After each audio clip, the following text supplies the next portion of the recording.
একদিন দুই বন্ধু আম চুরি করবে ঠিক করলো। তারা দুইজন মিলে রাতের আধারে একটা আম বাগানে ঢুকলো এবং অনেক আম চুরি করলো। তারা সঙ্গে করে দুটো বস্তা নিয়ে গেছিল।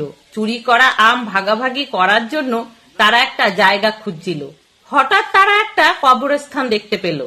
তখন কবরস্থানের পাঁচিল বেয়ে ভেতরে ঢোকার সময় পাঁচিলের পাশে দুটো আম পড়ে যায়। এক চোর বলল, দুটো আম পড়ে গেছে, যা তুলে নিয়ে আয়। আর এক চোর বলল, থাক না, যাওয়ার সময় নেওয়া যাবে। তারা ভেতরে গিয়ে আম ভাগাভাগি করতে লাগলো।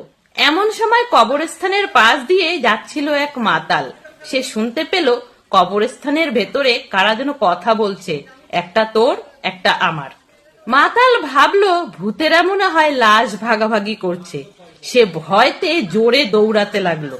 মাতাল দৌড়াতে দৌড়াতে হঠাৎ রাস্তায় দেখা হলো এক পুলিশের সাথে। পুলিশ তাকে দাঁড় করিয়ে জিজ্ঞাসা করলো, কিরে, তুই এত দৌড়াচ্ছিস কেন? তখন মাতাল পুলিশকে বলল, স্যার, কবরের ভেতরে যেন কারা লাশ ভাগাভাগি করছে। পুলিশ শুনে অবাক হয়ে গেল, বলল, কি লাশ ভাগাভাগি? সে আবার কিরকম কথা? চল তো আমার সাথে দেখি। মদ খেয়ে থাকবি আর যত সব উল্টো পাল্টা শুনবি। যদি তোর কথা মিথ্যা হয়, আজকেই তোকে আমি থানায় ভরবো।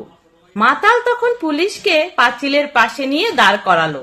পুলিশ পাঁচিলের গায়ে কান ঠেকিয়ে কথা শোনার চেষ্টা করতে লাগলো। ওদিকে দুই চোরের আম ভাগাভাগি প্রায় শেষের দিকে। একটা চোর বলল, একটা আমার, একটা তোর। সমস্ত আম ভাগাভাগি করা হয়ে গেছে। তখন এক চোর আর এক চোরকে বলল, পাঁচিলের পাশে যে দুটো আছে ও দুটোর কি করবি? অপর বন্ধু বলল, ওই দুটোকে কি আর করব, চল পাঁচিলের উপর বসে তুই একটা আর আমি একটা খেয়ে ফেলি। এই কথা শুনে মাতাল আর পুলিশ থরথর করে কাঁপতে কাঁপতে সেখানেই অজ্ঞান হয়ে গেল।